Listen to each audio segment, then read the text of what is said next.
Selamat pagi dan selamat bertemu kembali ya kepada semua teman-teman, rakan-rakan dan juga umat-umat Tuhan dimanapun kita berada pada saat ini.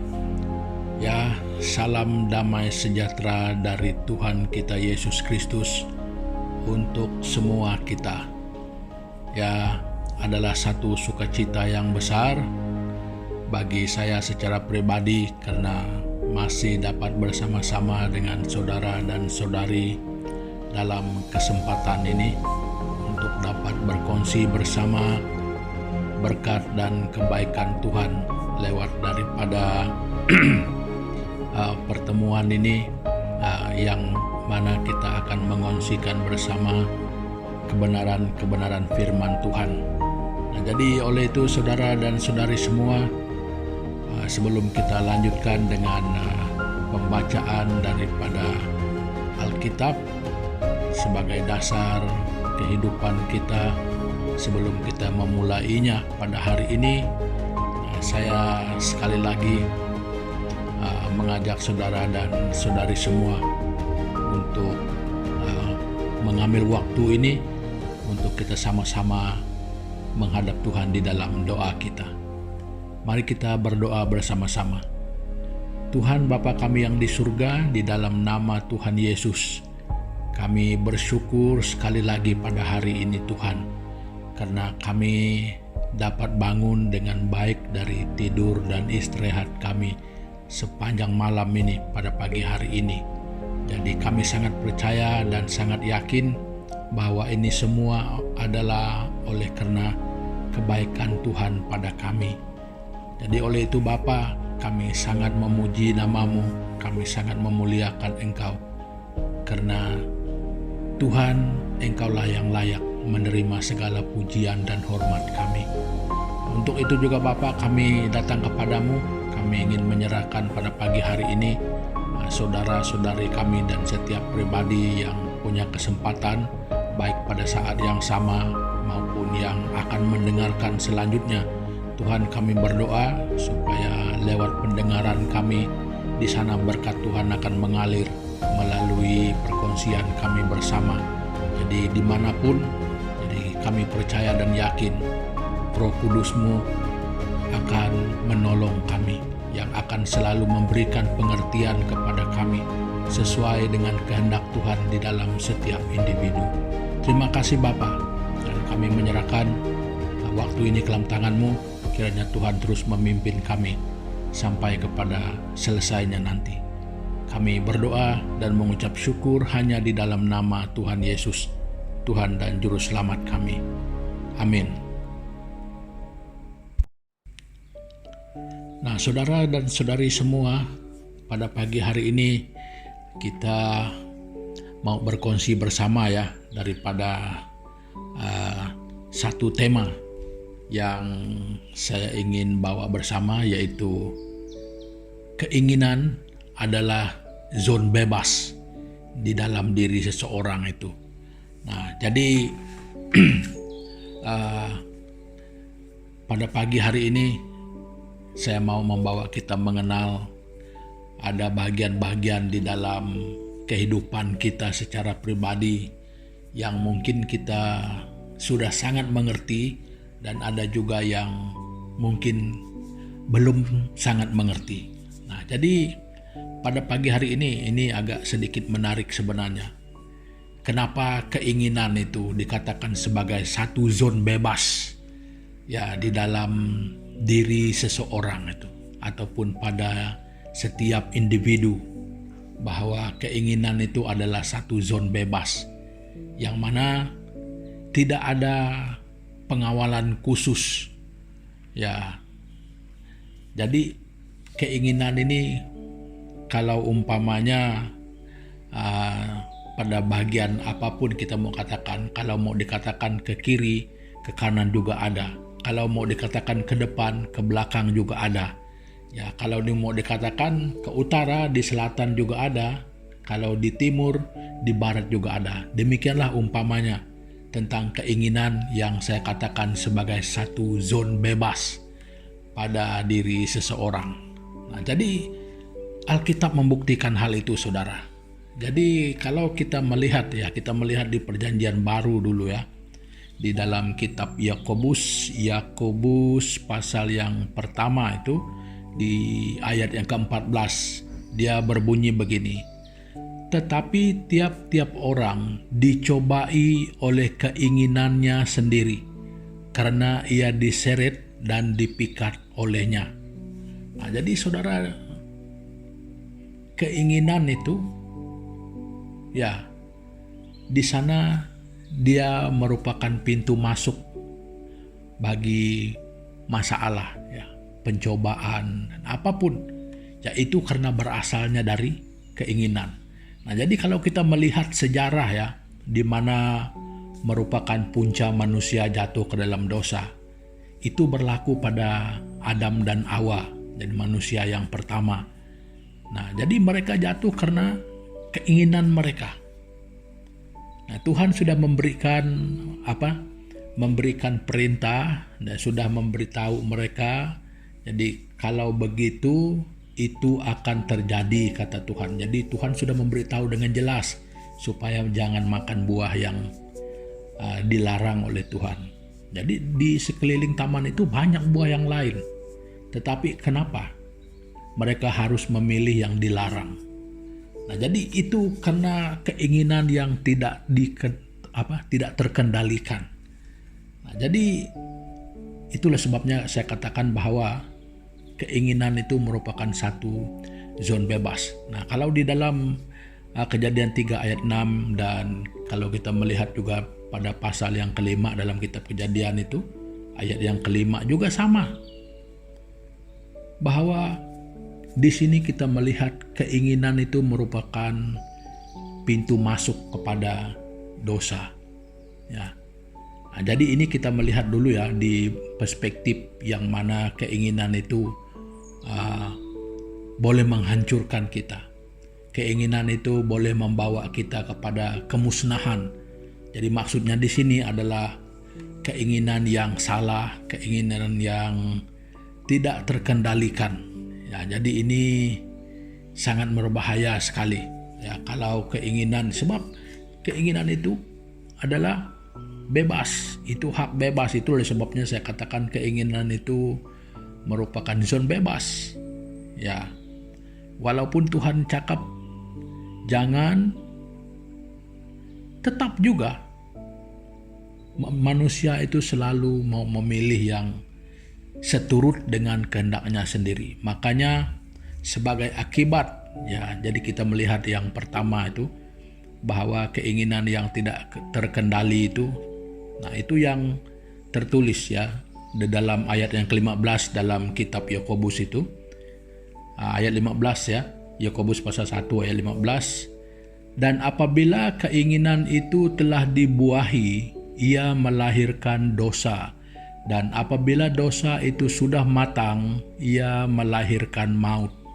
Nah, jadi ini sangat berbahaya ketika keinginan itu tidak terkendalikan. Nah, jadi sangat berbahaya sekali. Nah, jadi saudara-saudari, itu membuktikan ya bagaimana keinginan itu adalah zon bebas ataupun terserah dengan hak individu ya. Selalu orang katakan itu hak individu. Soal keinginan, soal pilihan itu hak pribadi. Nah, tetapi yang harus kita ingat adalah dia tidak hanya berhenti sampai pada keinginan, sampai kepada kebebasan. Tetapi setiap keinginan dan pilihan itu selalu mempunyai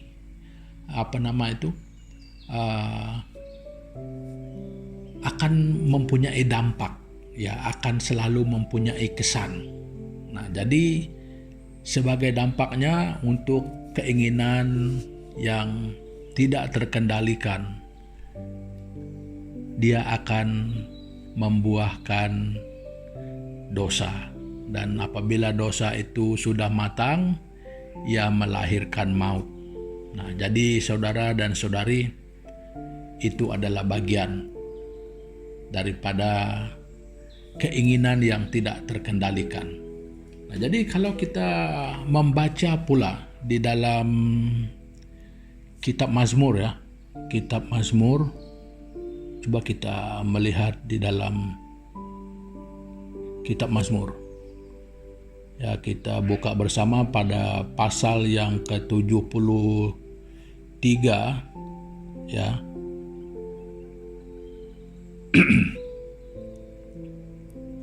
Kita membaca ayat yang ke-25 dan 26. Ya, begini bunyinya.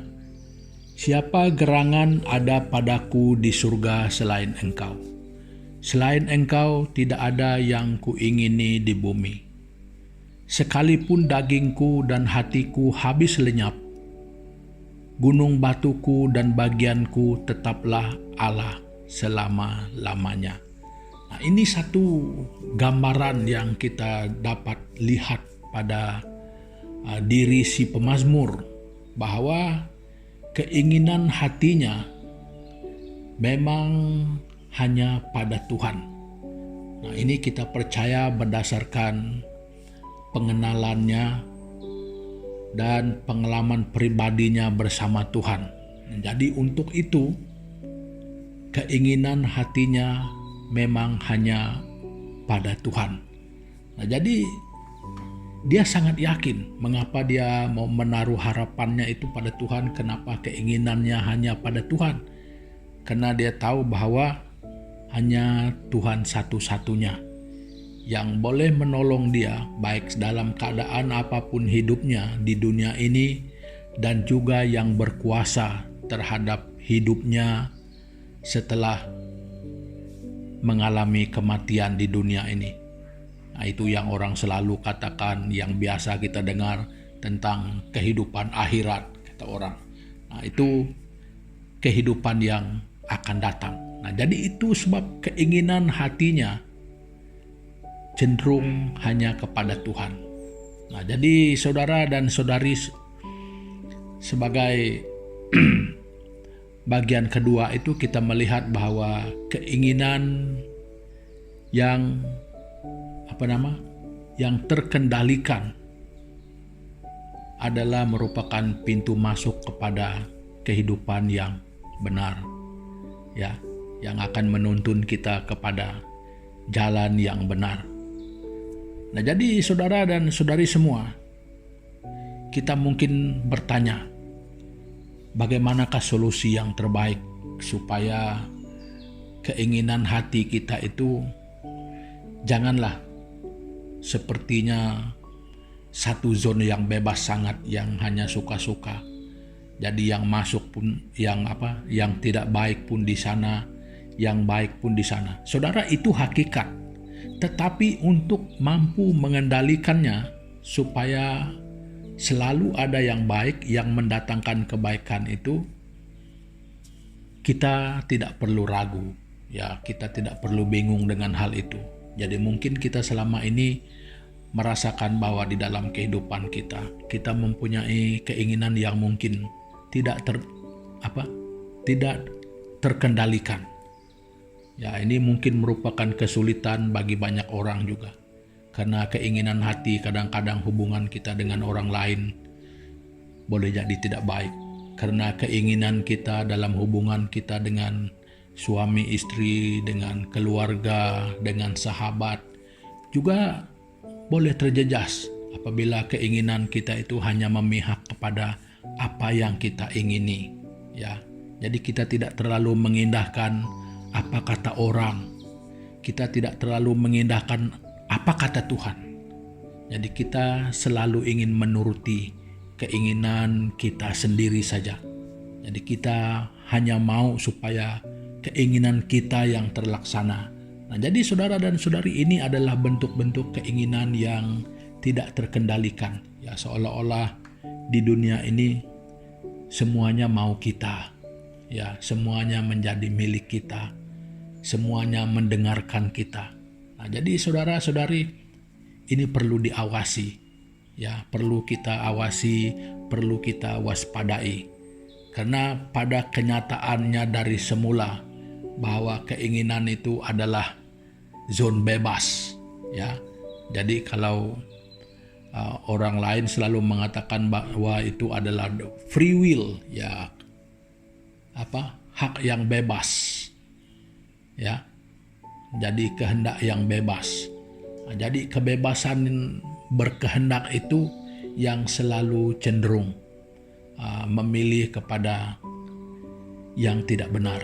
Jadi oleh itu saudara, sebagai solusinya, jadi sebagai pembacaan yang terakhir kita pada pagi hari ini, kita membuka bersama Alkitab kita di dalam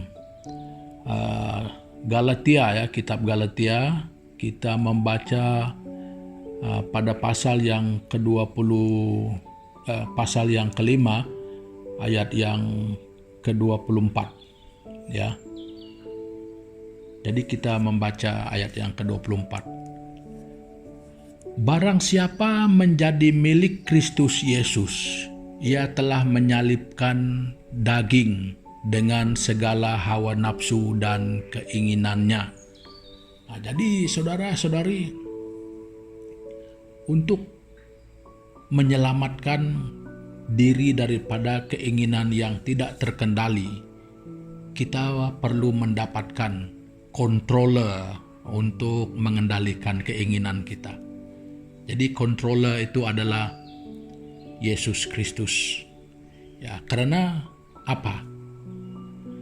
Ketika kita mengenal Yesus Kristus, ketika kita menerima Dia, ketika kita mengundang Dia di dalam hati dan kehidupan kita secara pribadi, saudara dan saudari, segala kebenarannya yang tertulis dan tercatat di dalam Alkitab dan pengalaman Anda secara pribadi akan mengalami bagaimana ajaran-ajaran Yesus Kristus itu akan menjadikan kita baru, akan mengubah dimensi keinginan kita, akan mengubah perspektif keinginan kita kepada hal-hal yang benar. Nah, jadi saudara dan saudari, jangan lepaskan peluang selagi masih ada waktu, selagi masih punya kesempatan. Dapatkan controller untuk Anda dan untuk keluarga Anda, yaitu Yesus Kristus. Karena menurut kemampuan diri sendiri, kita tidak akan pernah mampu untuk mengendalikan keinginan kita. Ya, mungkin untuk satu perkara, dua perkara bisa, tetapi untuk semakin banyak, apalagi yang dikatakan sampai kepada batas kita, jadi mungkin kita tidak akan pernah mampu. Nah, jadi saudara dan saudari, dapatkan controller yang terbaik dari segala-galanya yang ada. Yesus Kristus, hadirkan Dia di dalam hidupmu. Hadirkan Dia di dalam keluargamu, hadirkan Dia di dalam kehidupan di mana Anda berada sekalipun. Dia akan mengendali keinginan saudara dan saudari di tengah keadaan seperti apa sekalipun. Percayalah dan yakinlah, pengendalian akan keinginanmu oleh Yesus Kristus membuatkan engkau lain daripada yang lain. Jadi maksud saya lain di sana adalah engkau akan punya kualitas, engkau akan mempunyai satu quality yang mungkin orang lain tidak punya. Tapi percayalah saudara, kita tidak akan pernah mampu mengendalikan diri sendiri tanpa pengendali ulung, pengendali yang hebat, Yesus Kristus. Nah, jadi saudara-saudari, itu sedikit perkongsian saya pada pagi hari ini. Dan sebelum kita menutup ataupun mengakhiri pertemuan kita pada pagi hari ini, mari sekali lagi kita datang kepada Tuhan bersama-sama di dalam doa kita. Mari kita berdoa. Bapa kami yang di surga, Bapa kami yang kami kenal di dalam nama Yesus Kristus, Tuhan, biar mulai pada pagi hari ini kami sadar dan kami tahu bahwa di dalam diri kami selalu berjuang keinginan yang berbeda. Ada keinginan yang membuat kami dekat kepada Tuhan, yaitu keinginan dan kerinduan kami akan Tuhan, yang merindukan ajaran, merindukan Taurat Tuhan. Dan ada juga keinginan di dalam kami yang menyeret kami kepada dosa, yang membuat kami jatuh ke dalam pencobaan. Tuhan Yesus, biar pada pagi hari ini Bapa, kami bukan sejak mulai sadar, tetapi kami mempunyai inisiatif untuk menghadirkan Yesus itu di dalam diri kami sebagai Tuhan dan Juru Selamat, sebagai controller keinginan kami karena ketidakmampuan kami. Jadi Tuhan Yesus, biar mulai daripada hari ini, mulai pada saat ini, Tuhan akan mengendalikan keinginan kami. Terima kasih Bapa, dan begitu juga mungkin di sepanjang kehidupan kami pada hari ini, banyak yang mungkin membuatkan keinginan kami itu boleh membawa kami kepada pencobaan. Kiranya Tuhan Yesus memberkati kami, melindungi kami pada hari ini di dalam kehidupan, di dalam pekerjaan, di dalam pergaulan kami. Kiranya Tuhan, Engkau mengendalikan kami supaya jangan sampai kami berdosa terhadap Tuhan. Terima kasih Bapa, terima kasih Tuhan Yesus. Kiranya kehidupan kami hari ini, kalau Tuhan berkehendak, boleh menjadi berkat kepada orang lain.